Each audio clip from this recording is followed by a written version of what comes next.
All right, so next on the agenda, we have airworthiness requirements. So what documents are required to be on board your aircraft? So airworthiness certificate, registration, radio operating license, operating limitations, and weight and balance. So the radio license, how do you acquire that? Going through the FCC's website. Yep.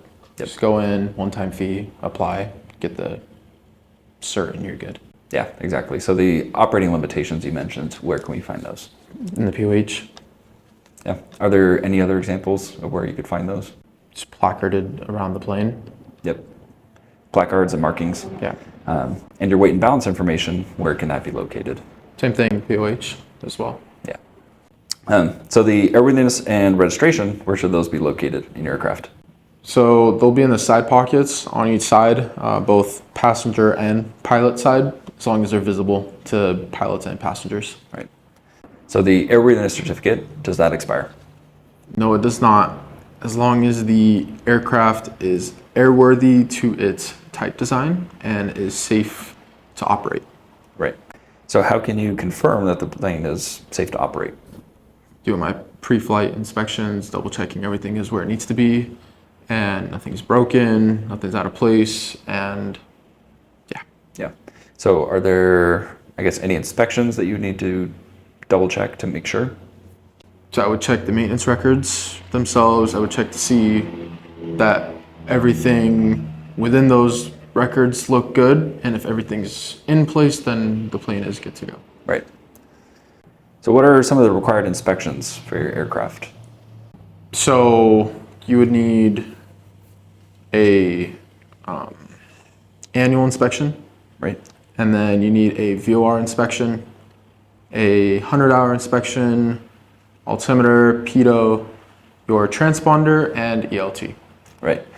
So the VOR inspection, does that apply to private pilot as well? No, it's for IFR, and you only need to check that every 30 days. Right. As it's being used. Yep, exactly. And the 100-hour inspection, who does that apply to? As long as the aircraft is being used for hire. So Right. if it's being like carrying passengers or like used to be paid by somebody, then it needs to have the 100-hour. So if you own the plane, would you need to do a 100-hour inspection? No. Right. So are you allowed to exceed the 100-hour inspection? You can, as long as it's for a flight to maintenance. Right. That's about it. Yeah. And so let's say your plane is due at 1,000 hours and you bring it back, it's at 1,002 hours. Is the next maintenance due at 1,100, or how does that work?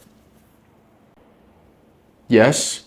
So you're over that 100-hour limit. So you would come back once 98 hours have gone through. Right. And so the altimeter and the pitot-static inspection, how often is that due? Those are every 2 years. Right. Or 24 calendar months. Mm-hmm. And who does that one apply to? Or in what conditions would that apply? To both VFR and IFR pilots. IFR? Mm-hmm. Really? Yep. So 91-411. Yeah. 411. Oh, it literally says under IFR. Yep. In uncontrolled airspace? In controlled. No person may operate an airplane in controlled airspace under IFR unless within the preceding 24 calendar months have been taken care of. Right. Oh, okay. So even though some of these specify instrument flight or in controlled airspace, it's obviously still a good idea to Still get them taken care check of. them. Yeah. Or if you're going to be using the VOR for a VFR flight, you still want to make sure it's accurate before you go get lost or something because it's not accurate. Yeah. And your transponder inspection, how often does that one do? 24 months. Right. And how about ELT? How often would your ELT need to be inspected? So if it's at its 50% battery life, or if it's been used for a cumulative of 1 hour. So does that apply to inspection or replacement? Well, that's replacement. So then it would just need to be inspected every 24 months. Less. 12 months. Yeah. Okay, 12 calendar months. So many different months. Yeah. Okay. In your annual inspection, we'll just backtrack a little bit. Your annual inspection, who is allowed to perform that? Can it be an A&P, a pilot? So there has to be an A&P that is IA authorized, that they can only do that. Right. So where can you go to confirm that all of this maintenance has been performed? The maintenance records of the aircraft itself. Right. So just like you have a logbook, airplane has a logbook as well. Of course. So what is an airworthiness directive? ADs are directives put out by the FAA that are required to be complied with to ensure the safety of your aircraft. Right. And how about a special airworthiness information bulletin? Have you heard of that one? Yeah, I think we talked about that. Yeah. So those ones are advisory. They're like recommended, but not fully required. So still listen, but if you don't want to, then it's on you. Yeah. Yeah, like I said, it's advisory. Airworthiness directive is mandatory. Yeah. Meaning if you don't comply with it, your aircraft is not airworthy. Yeah. Whereas a service bulletin or special airworthiness information bulletin is informative or recommended. Yeah. To be conservative, I mean, it's always good to comply with those things and err on the side of caution, be as safe as possible. Yeah. But the difference is one's recommended, one is Mandatory. mandatory. Yeah. So what is a special flight permit or a ferry permit? So in the event, back to your example, like if we need to fly somewhere that's for maintenance, and the only way we could do that is with a ferry permit. In the event, like let's say we need like a fuel gauge or something, like if it's an op on the ground, then we would need like a special flight permit in order to fly that from one airport to the other where the maintenance can be done. Yeah. And who is allowed to provide that to you? The FAA. Yep. Your local FSDO, FSDO. Yep. Yeah, you'd apply to FSDO and they could approve it or not. And so who is responsible for making sure that ADs are complied with? The pilot. Or the mechanic. The owner. Oh, yeah, okay. Owner. Yeah, it's one of those like written test questions. It's a little bit confusing. It's like all the same, but whatever's the one that's supposed to be correct. Yeah. Okay. So it's legally, I mean, it's the responsibility of the owner or operator to make sure that maintenance and ADs are all complied with. Mm-hmm. But it's your job as the pilot in command to make sure the plane is airworthy. Yeah. And so that's kind of what the difference. The wording of it. Yeah, because to be considered airworthy, you need to confirm that the owner operator has done that. Yeah. It's like double checking, checks and balances. Yeah, but when it comes to like checking your mail to see like, oh, did I get a new like advisory or something, like it's not your job, it's the owner operator. That makes sense. So as a pilot, say you walk out of here today, have a brand new certificate, are you allowed to perform any sort of maintenance on your aircraft? Yes, such as like changing the tires or changing lights, oil, things like that. Yeah. So what do we refer to that type of maintenance as? Preventative maintenance. Yeah. And where can you find that in the regulations? That would be in 43.3.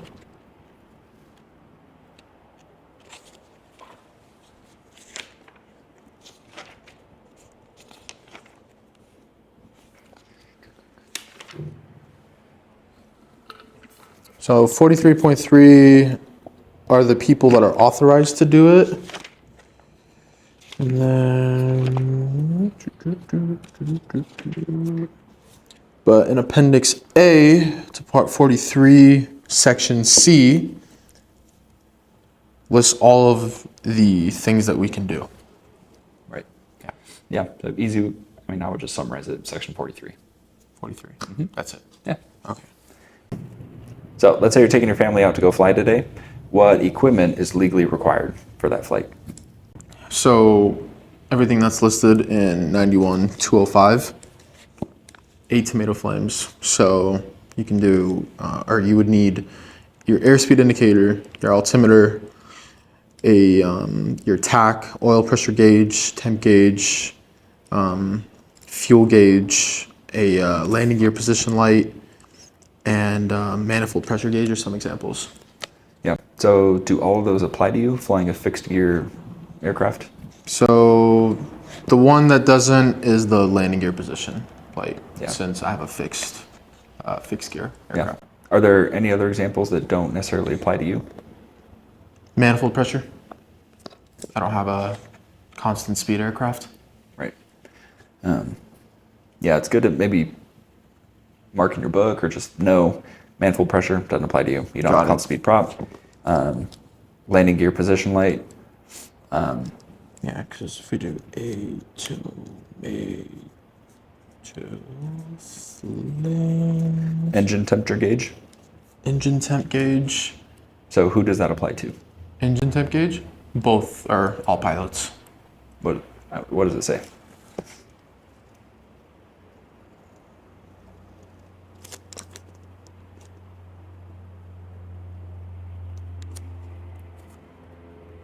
That's a seat, safety belts, flotation gear, fuel gauge, manifold pressure, oil temp. For oil temp gauge for each air-cooled engine, temp gauge for each liquid-cooled engine, oil pressure Yeah, gauge. that one. Sorry, that was what I was getting at. Which one? Liquid cooled engine. Temperature gauge. Oh, I see. We don't have that. So it doesn't specify engine temperature gauge, it just says temperature gauge. Got it. Okay, yeah, we don't have liquid-cooled engines. Oh, okay. Interesting. So there's like some Yeah. specific wording in there. Okay. Cool. And so let's say same situation, maybe you get delayed for whatever reason, and now it's starting to get dark, but you want to continue your flight, you're current. You're up for the flight, you're prepared, you're proficient. What additional equipment might you need for a night flight? So same thing, it would be in 91205 under section C. So you would need a adequate source of electrical energy, or FLAPS would be the acronym, and a spare set of fuses. You also need an improved position light and instruments and equipment specified in paragraph B of that section. So B, yeah. Yeah, those tomato flames plus flaps. Plus flaps, yeah. So flaps. Yeah. Safety belts as well. Or, yeah, that would be the source of electrical energy. And then, yeah. So position lights, when would those be required? Those would be just for night flight. Okay. And specifically, what does that mean?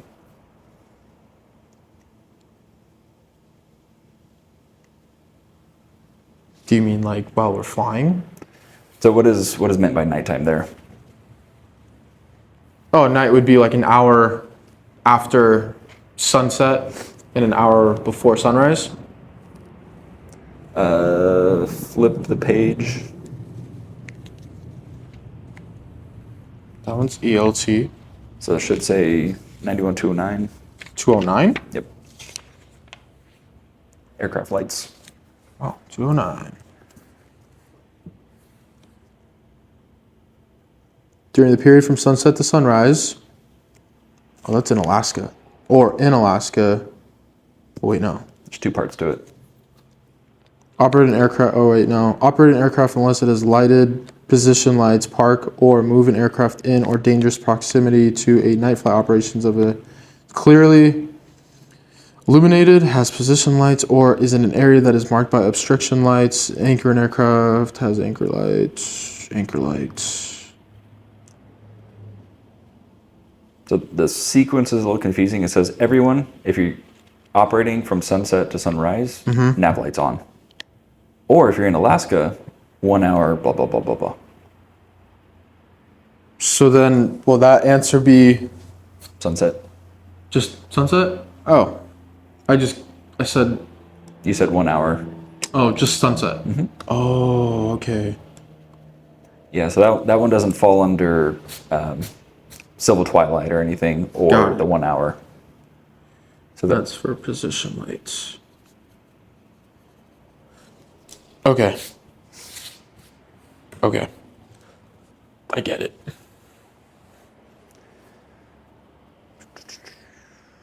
because when you were reading atymato flames, you mentioned, or sorry, flaps, you mentioned position lights, right? Yeah, so one says instruments and equipment specified in paragraph B of this section, which is the atymato flames plus approved position lights, and then approved aviation red or aviation white anti-collision, or just anti-collision lights. And then an aircraft is operated for hire or electric landing light, an adequate source of electrical energy, and a spare set of fuses.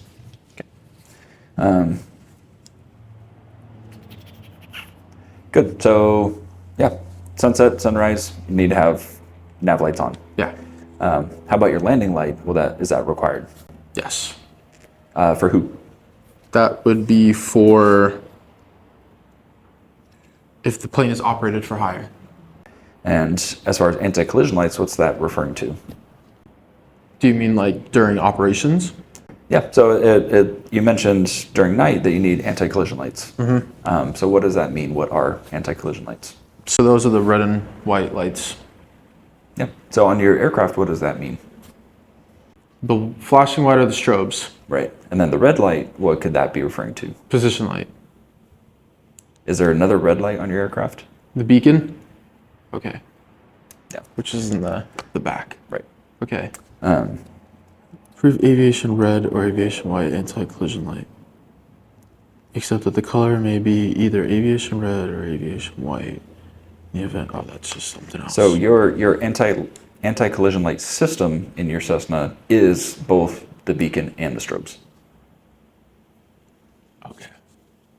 The wording there is better. Yeah. Got it. Okay. So if you go, let's say the sun is setting, you're doing your pre-flight, getting ready to do night flight, and you notice that your beacon isn't turning on, are you allowed to go fly? No. Why not? Because that's part of the anti-collision system. Right. Let's say that light is working now, and you continue your pre-flight, and during the internal inspection of the aircraft, you notice that the front avionics fan is not working. Are you legal to go fly? The avionics is not working? Or the front fan? The fan. So I would go through 91-213, and that basically lists out anything about instruments and equipment. And I would then go through the minimum equipment list, which we don't have one in our Cessna 172. So from there, if we don't have one, which we don't, I would then go into the data sheet of the type aircraft. And if it's still not in there, I would then move into the kinds of equipment list and see if it's in there. So is it? Is the avionics fan in there? Mm-hmm. Yes. Part of that. So if it is in there and it's required, then I would have to deactivate it, placard it, and write it down in the maintenance records. Right. So could you locate it in the KOEL? Do you have one on you? Aft avionics fan, forward avionics fan, VFR day, 111, all of these are one. So yes. Yeah. Yep. Right, so it is required. So at that point, what do you do? I would notify the mechanic to go then and fix it. Right, so can't go fly. Let's say your standby battery isn't working. Mm-hmm. Can you go fly? Standby battery? Right. For, let's say, a day VFR flight. Yes, I can. Right. So if it's not working, what would you need to do in order to go fly? So I would need to deactivate it and mark it as inop with a sticker or placard and write it down in the records that it's been deactivated and it needs to be fixed. So are you allowed to do that, or that need to be done by maintenance? It needs to be done by maintenance. Right. Cool. So that's everything under airworthiness. Next, we'll talk about weather.